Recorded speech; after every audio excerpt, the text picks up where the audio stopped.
your soul has the capabilities of being in one position or the other.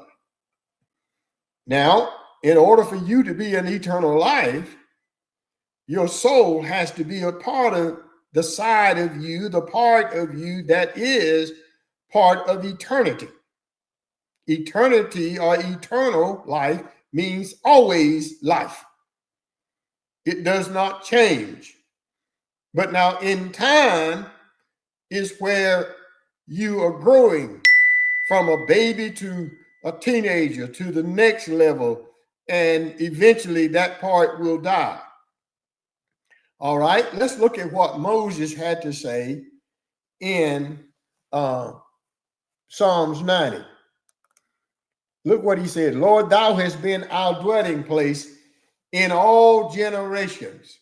So there's a part of you that's not part of time or generations, but is dwelling in God. Now, that should alert us to the fact of what I'm trying to get you to see is that we are dual in makeup. All right?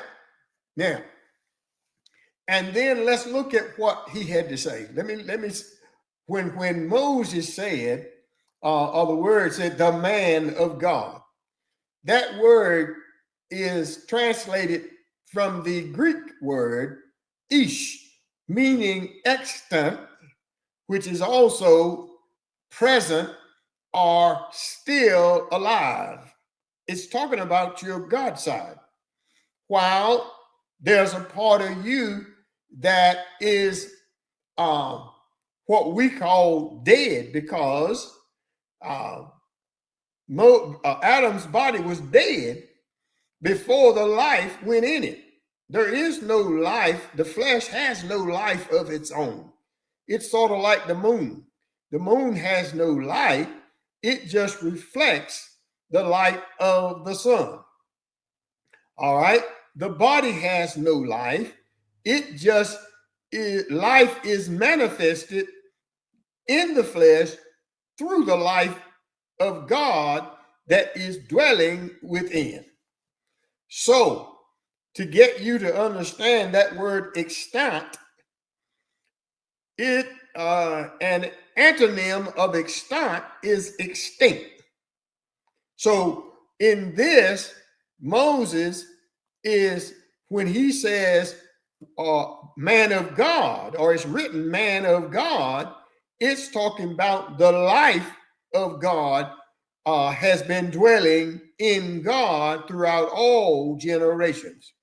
And then notice what he says. Even, he said, before the mountains were brought forth, or ever thou hast formed the earth and the world, even from everlasting to everlasting. Now, you know, he's not talking about your human side. It was not before the mountains were brought forth. Or he's talking about your eternal side of you, which is the breath of life. Now, you may not agree with this, and you won't agree with it unless your soul has been reconciled back to your God side. You won't be able to understand what I'm sharing with you, because you can only understand your human side and only know your human side. But I want you to consider this. He said, even from everlasting to everlasting, and then he said, thou art God. He was not talking about God is God. He was talking about you in your God side, because your God side is a part of God. Even the word God in this text is Elohim. It is not Elohah, it's Elohim, which means plural, meaning many in one. This is what was being referred to in the beginning when he said, let us, God in plural. This is what the Apostle Paul was referring to when he says, for in him, it's in Acts 17, somewhere around verse 28, for in him we live and we move and we have our being, our existence, our identity. Now, if you can't grasp this, then you're not going to understand God's way. You're not going to understand salvation. You're not going to understand what the cross was all about. You're not going to understand justification. You're not even going to understand what faith in his death and resurrection means. All right. Now, so let's move a little further. And what I want you to look at in verse 3. Now, we know that he's saying that we've had our dwelling places in God throughout all generations. That's where we began. Adam, in the beginning, as a living soul, was walking in fellowship, and that word fellowship in the Greek is koinonia, which means one with God. They could not be distinguished as being separate. That's what the word fellowship means. It doesn't mean that people gathered around each other. It's talking about being as one of the same. Now, that will never happen unless your soul is joined unto the spirit side of you that lives within. Okay. And if that don't happen, then what I'm saying to you, you will consider it foolishness. All right. But then something happened. Look at verse 3 in Psalms 90. He says, thou turnest man to destruction. Now, that word there, man, is not the same word as in man of God. Two different words. This here is talking about us in our human side.